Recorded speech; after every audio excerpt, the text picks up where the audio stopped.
தமிழக வேளாண்மையில் சமீப காலமாக களைக்கொல்லி பயன்பாடு அதிகரித்து வருகிறது. இதன் பின் விளைவுகளையும் ஆபத்துகளையும் சுட்டிக்காட்டுகிறது இந்த செய்தி தொகுப்பு.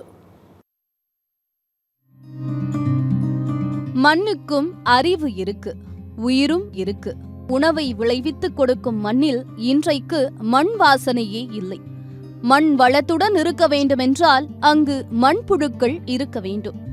மண்ணுக்கு உயிர் நாடியாகவும் உழவனின் நண்பனாகவும் இருக்கக்கூடிய மண்புழுக்கள் மண்ணை வளமாக்கி பயிர்களின் வளர்ச்சிக்கு உதவுகின்றன. ஆனால் அந்த மண்புழுக்களை ரசாயன உரங்களுக்கும் களைக்கொல்லிக்கும் இரையாக்கிவிட்டோம். அவற்றை கணக்கு வழக்கு இல்லாமல் பயன்படுத்துவதால் மண்ணில் 4 முதல் 5% இருக்க வேண்டிய கரிம கார்பன் அளவு 0.15% சரிந்துவிட்டது. களைகளை கட்டுப்படுத்த களைக்கொல்லி ஒரு தற்காலிக தீர்வு மட்டுமே. களைக்கொல்லியால் மண் மலடாகுவதுடன் இன்னும் மோசமான களைச்செடிகளை வளர வைக்கும் என்று எச்சரிக்கிறார் இயற்கை வேளாண் மற்றும் சூழலியல் அறிஞர் அரச்சலூர் செல்வம். விவசாயத்துல அதை கட்டுப்பாட்டுக்குள்ள வச்சிருக்க வேண்டிய நெருக்கடி ஒண்ணு இருக்கு. களைகளை கட்டுப்படுத்துவதுதான் தேவையே ஒழிய களைகளை அழிப்பதே கிடையாது. அதை மறந்து போய் களை கொல்லியை பயன்படுத்த ஆரம்பிக்கும் பொழுது என்ன நடக்குது அப்படின்னா, முதல்ல மண்ணை மலடாகி அது இருக்க இந்த ரசாயனங்கள் மிக நீண்ட காலம் மண்ணுக்குள்ள அப்படியே தங்கி இருந்து வேறு ரசாயனம் மாறி போயிருக்கும். அதுவும் சேர்ந்து பூமியை கெடுத்துக்கிட்டே இருக்கு. ஆகையால மண் மலடாகி போன பிறகு மண்ணுல இன்னமும் மோசமான களைச்செடிகள் வரும். ஆகவே களைக்குள்ளே ஒரு நிரந்தர தீர்வு கிடையாது. களைக்குள்ளி என்பது நம்ம தலையில நாம் அள்ளி போட்டுக்கூடிய கொல்லி. வணிகமாக மாறிவிட்ட வேளாண்மையில் விளைபொருட்களுக்கு உரிய விலை கிடைக்காததால் எங்கெல்லாம் செலவுகளை குறைக்கலாம் என்று விவசாயிகள் யோசிக்கிறார்கள். களை பறிக்க ஆட்கள் கிடைக்காதது, கூலி உயர்வு போன்றவற்றால் வேறு வழியின்றி களைக்கொல்லியை கையில் எடுக்கிறார்கள் விவசாயிகள். ஒட்டுமொத்தமாக உலகின் மிகப்பெரிய வணிகமாக மாறி இருக்கிறது. இதை அடிச்சுட்டா உடனே எல்லா வேலையும் முடிஞ்சு போச்சுல, உங்களுக்கு கூலி கொடுக்க தேவையில்லை, கொஞ்சம் காசு கிடைக்கும் இல்லை அப்படின்னு இருக்காங்க. ஏன்னா விவசாயம் வணிகமாக மாறுகின்ற பொழுது கட்டுப்படியாகாதா இருக்கு. ஆக செலவளை எங்கெங்கெல்லாம் குறைக்க முடியும்னு சொல்லிட்டு இந்த ரசாயனத்தை உள்ள பூத்திட்டு வேலையாட்களை வெளியே அனுப்புற வேலையை செஞ்சிருச்சு. மண்ணில் உள்ள நுண்ணுயிர்களே மண்ணை வளமாக்கும். மண்ணில் மக்கும் பொருட்களே நுண்ணுயிர்களுக்கான உணவு. 20 வகையான விதைகளை விதைத்து அவை முளைத்து 60 நாட்களில் மடக்கி உழுதால் மண்புழுக்கள் உருவாகி கெட்டுப்போன நிலம் கூட மீண்டுவிடும் என்று நிரூபித்து காட்டியவர் நமது இயற்கை வேளாண் அறிஞர் நம்மாழ்வார்.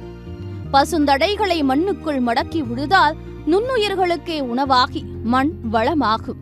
மண்வளம் கெட்டுப்போனால் அதில் விளையும் உணவால் மனித உடலும் கெட்டுப்போகும் என்று எச்சரிக்கிறார் அரச்சலூர் செல்வம்.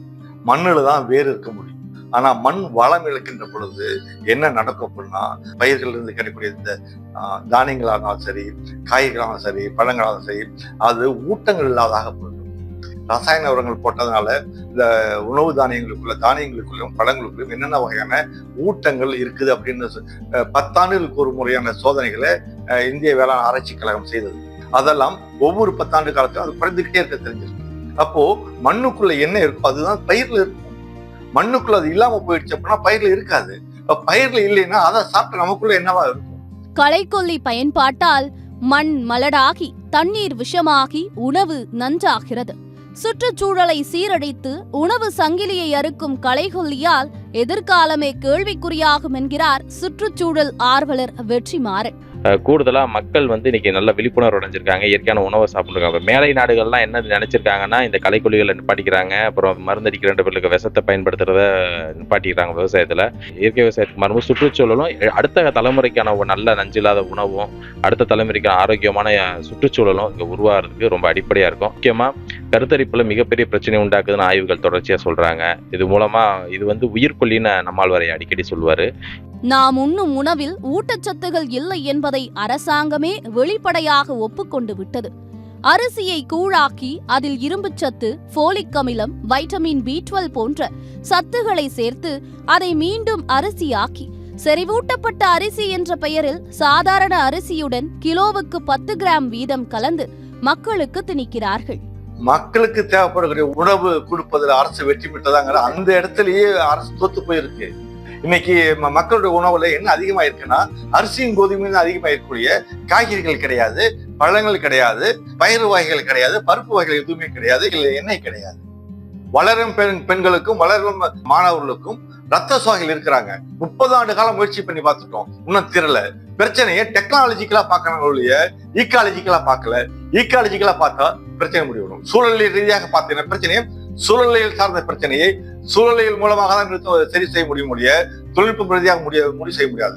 மண் வளமிழந்து வரும் நிலையில் தமிழ்நாடு வேளாண் பட்ஜெட்டில் கடந்த ஆண்டு அறிவிக்கப்பட்ட முதலமைச்சரின் மண்ணுயிர் காத்து மண்ணுயிர் காப்போம் திட்டம் விவசாயிகளை சென்றடையாமல் உள்ளது.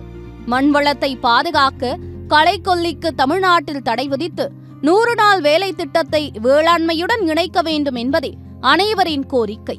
சத்தியம் செய்திகளுக்காக ஃப்ரைடே ஃபார் ஃபார்மர்ஸ் இயக்கம்.